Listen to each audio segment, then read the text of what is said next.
দক্ষিণ চব্বিশ পরগনা জেলা পরিষদের অফিসে একেবারে কন্ট্রাক্টররা তারা কিন্তু জাহাঙ্গীর খানের যে অফিস রয়েছে সেই জাহাঙ্গীর খানের অফিসের সামনেই কিন্তু তারা বিক্ষোভ করছেন, স্লোগান দেখাচ্ছেন এবং তারা স্লোগান দিচ্ছেন এভাবেই, বিক্ষোভ দেখাচ্ছেন এভাবে যে জাহাঙ্গীর খান সে কিন্তু তার বিরুদ্ধে যেটা অভিযোগ, জাহাঙ্গীর খান যেহেতু পূর্ত এবং পরিবহন দপ্তরের কর্মাধ্যক্ষ ছিলেন এবং জেলা পরিষদের সেই কর্মাধ্যক্ষ থাকার দরুন তার কাছ থেকে কোনো কাজ পেতে গেলে এখানে অভিযোগ এই যে জাহাঙ্গীর খানের পিএ প্রবীর হাজরার মাধ্যমে কাটমানি প্রদান না করলে আমাদের টেন্ডারে অংশগ্রহণ করতে দেওয়া হতো না এবং কাজ পাওয়ার ক্ষেত্রেও বাধার সৃষ্টি করা হতো।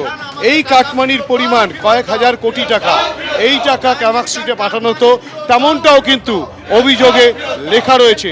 ঠিক এভাবেই কিন্তু পোস্টার দেওয়া হয়েছে এই দক্ষিণ চব্বিশ পরগনা জেলা পরিষদ অফিসে, জাহাঙ্গীর খানের যে অফিস রয়েছে সেই অফিসের ঘরের সামনে।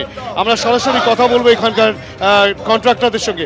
আপনারা তো কন্ট্রাক্টর, প্রত্যেকে কন্ট্রাক্টর, আপনার নাম? আমার নাম নিমাই নস্কর।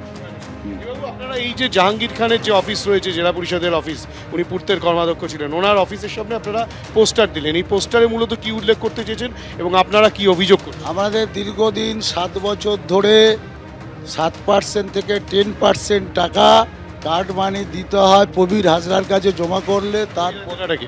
প্রবীর হাজরা জাহাঙ্গীর খানের পিএ, জাহাঙ্গীর খানের পিএর কাছে প্রবীর হাজরাকে জমা দিলে তারপরে আমাদের কাজ এন্ট্রি হবে। হতে পারে না হতে পারে, আবার বলবে পরের বারে টাকা দেওয়ার পরেও। 7 বছর ধরে দুটো একটা কাজ কোটি কোটি টাকা আমাদের কাছ থেকে কন্ট্রাক্টরদের কাছ থেকে নিয়েছে, কোটি কোটি টাকা। এবং একটা এনআইটি 7টা 8টা 10টা 20টা করে কাজ বার হয়, দেখা যাচ্ছে 50 লাখ 60 লাখ 1 কোটি, সবার 7%।